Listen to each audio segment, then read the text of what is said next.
Yo, Asperger syndrome and related autism spectrum disorders have been recently discovered by the public. Those with such conditions are still misunderstood, misdiagnosed, and mistreated by professionals whose help is useless or harmful. My condition was unknown until age 40 when I diagnosed myself with Asperger's. Autism, savantism, or a combination of several conditions might be more appropriate diagnoses. Other gigantic differences between myself and others are beyond the scope of this video. As for autism disorders, here are some basic facts.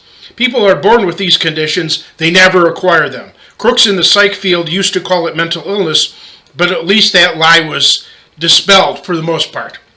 Regardless, there's either no possible cure for these conditions, cures whose side effects are too serious, or cures that are too expensive. Asperger's and related disorders predominantly affect males, sometimes a 10-to-1 ratio. Support groups for these conditions are centered in big cities and are often unavailable elsewhere. Everyone with Asperger's has or had social problems. If you haven't, you don't have Asperger's. As a boy, I not only suffered mistreatment and shunning at the hands of my peer group, teachers and other older adults reacted negatively and unfairly to me too. Even my parents didn't understand me, so they shut off emotional support and blamed me for things that my condition caused. Therefore, most men with Asperger's never marry, which grieves most of them deeply. Everyone with Asperger's has a lifetime problem with learning. They can be either slow learners, are required to learn things differently, or are unable to learn certain things while excelling in other areas. As for me, I lacked short-term memory or had invasive thoughts that made me forget. Those issues still come up. So I never remember verbal directions given in multiple steps. Therefore, most men with Asperger's have problems finding suitable jobs, despite usually having a high IQ. Some also have a nervous disorder. So just as myself. We initially appear normal, while others, such as those with Down syndrome, do not. However, our apparent normalcy quickly falls apart. Since people think we have mental superiority, not disability, they expect superior functioning and social interactions, never saying or doing what they don't like. This awkward pseudo-sophistication is seen as arrogance. People assume we're purposely offensive. So my speaking off-key is excoriated, while those with immediately obvious disabilities, such as the aforementioned Down syndrome, receive sympathy. So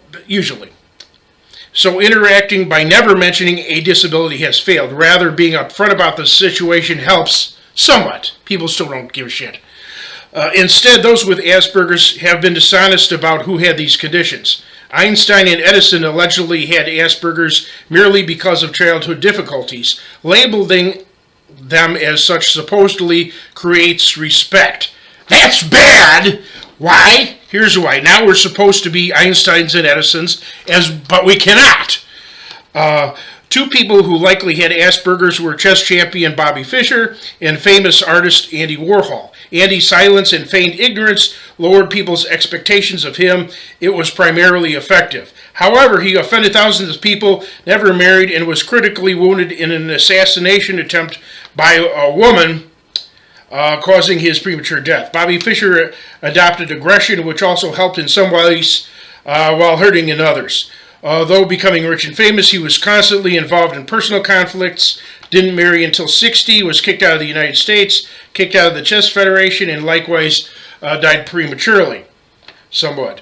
Besides, maintaining a balance between those two extremes of being withdrawn or bombastic can be as difficult as walking while holding a board with a marble atop and keeping the marble centered. An excellent movie about someone with Asperger's is Ben X. Yet lies continue. A man claiming to have Asperger's authored a book selling millions of copies. In it, he bragged about his early success with women, his early success with careers and hobbies, and his exploits involving malicious mischief and cruelty. Instead of Asperger's, he showed signs of being a psychopath. So if you ever come across his book, which cover features a young boy with freckles squeezing his eyes shut, avoid it like the plague. Don't waste your money and ignore books written by parents about their Asperger children. Instead, people should hear what people like ourselves have to say and ignore the the liar Elon Musk, who claims to have Asperger's. He's a sociopath, a pathological liar, and it's a horrible person. He's a very extremely offensive person. Stay away from that guy. He's a terrible.